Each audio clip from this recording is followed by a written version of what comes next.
Ya, assalamualaikum sobat sekalian, bertemu kembali dengan TMC Blog. Kali ini kita akan kembali membahas tentang MotoGP ya.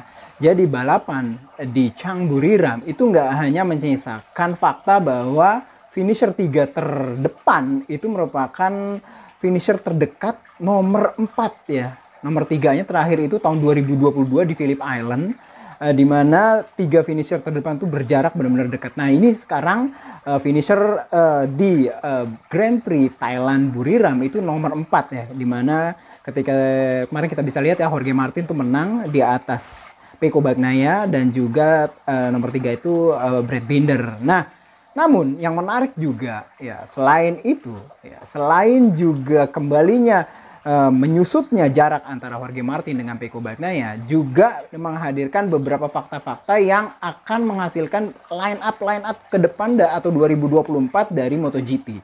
Seperti kita ketahui memang pindahnya Marc Marquez ke Gresini Racing itu menyisakan bisa dibilang kayak yang apa namanya ya domino efek yang banyak banget.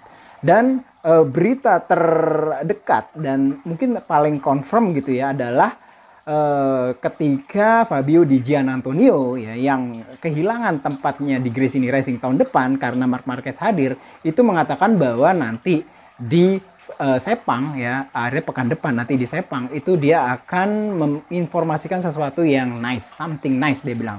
Mudah-mudahan itu juga berarti bahwa mungkin ya HRC juga salah satunya adalah mencoba untuk mencari solusi pengganti Marc Marquez, dan Fabio Di Giannantonio ini menjadi salah satu dari solusi tersebut. Seperti kita ketahui bahwa manajer Fabio Di Giannantonio ini jarang banget mengikuti pembalapnya untuk setiap race weekend, tapi di Chang kemarin dia bela-belain datang dan sepertinya sih memang dalam upaya pembicaraan dengan HRC mengenai satu seat di Honda. Nah, gitu kan. Lalu ada lagi nih yang menarik, kayak misalkan ternyata HRC juga mendekati pembalap yang mungkin selama ini tidak kita perkirakan untuk bisa didekati oleh HRC. Yang pertama adalah Luca Marini, pembalap dari VR46 Muni sekarang. Luca Marini ini dikatakan juga menjadi salah satu pembalap yang diincar oleh HRC dan dicari kansnya untuk bisa membalap bersama Joan Mir tahun depan.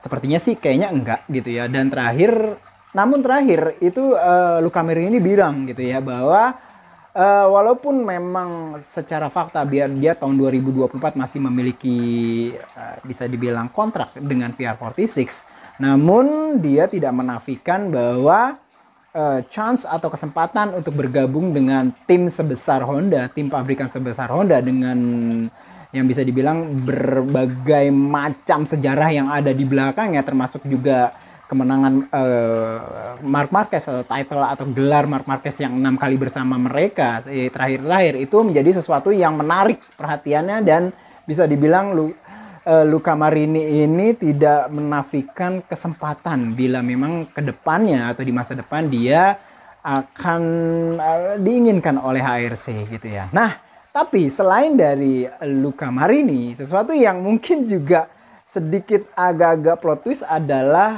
diberitakan oleh jurnalis dari DAZN ya, Richard Jove, bahwa Fermin Aldeguer, pemenang Grand Prix Moto2 di Chang Buriram Thailand kemarin, itu juga menjadi salah satu yang diincar. Menurut Jove, HRC itu mendatangi Fermin Aldeguer dan juga mungkin perwakilan dari Fermin Aldeguer dan untuk mencari tahu kans Fermin untuk bisa membalap dengan HRC tahun depan.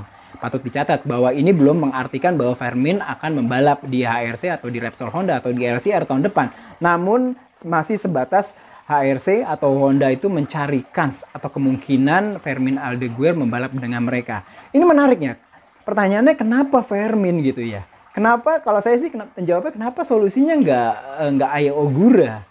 Kenapa Ai Ogura masih tetap di dalam tanda kutip disekolahkan dulu ya tahun depan di tim yang memperoleh tempatnya Pons, yaitu MT Helmet MSI gitu ya, disekolahkan oleh HRC ya atau dititipkan oleh HRC di tim tersebut untuk menimba 1 tahun lagi pengalaman di Moto2 untuk kedepannya mungkin akan bisa masuk di MotoGP bersama mereka. Kenapa Fermin Aldeguer? Kalau saya sih ngelihatnya karena memang secara umum nih mungkin ya Fermin Aldeguer ini bisa dijadikan sebagai kasus Fabio Quartararo version 2 sih ya. Pertama adalah kesamaan motor yang dipakai oleh Fermin Aldeguer dengan Fabio Quartararo, di mana dulu ya Fabio Quartararo itu sebelum membalap dengan Yamaha, dengan apa namanya Petronas Yamaha gitu ya, itu dia membalap dengan Speed Up yang sekarang namanya menjadi Boscoscuro gitu kan. Nah, Speed Up, Boscoscuro sama gitu ya. Terus abis itu di tahun terakhirnya Fabio Quartararo di Moto2 itu nggak mengkilap-mengkilap banget. Jadi cuma menang di Catalunya kalau nggak salah gitu ya. Terus abis itu